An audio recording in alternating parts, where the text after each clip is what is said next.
Warna news Marathi, त्यास विश्वासार्ह बातमीचा. पेठ वडगाव नगर परिषद निवडणुकीच्या पार्श्वभूमीवर 2 डिसेंबर रोजी होणाऱ्या मतदानाची सर्व तयारी सुरळीत व सुरक्षित होण्यासाठी प्रशासन सज्ज झाले आहे.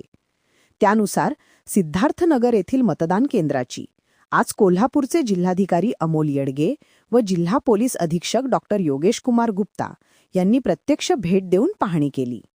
या दौऱ्यात मतदान केंद्राची रचना, सुरक्षा व्यवस्था, नागरिकांच्या सुरक्षित प्रवेश निर्गमाचे मार्ग तसेच केंद्राभोवतीच्या परिसराची स्थिती याची सविस्तर माहिती त्यांनी घेतली.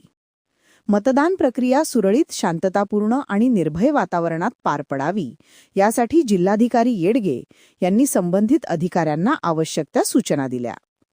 तसेच कायदा व सुव्यवस्था अबाधित राहावी, कोणत्याही अनुचित प्रकारांना आळा बसावा यासाठी पोलीस बंदोबस्त अधिक बळकट करण्याचे निर्देश SP डॉ. गुप्ता यांनी दिले.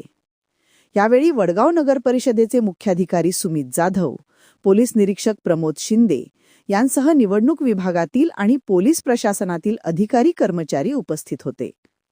आगामी मतदान शांततेत आणि सुव्यवस्थितरित्या पार पाडण्यासाठी प्रशासन सज्ज असल्याचे या पाहणी दौऱ्यातून स्पष्ट झाले.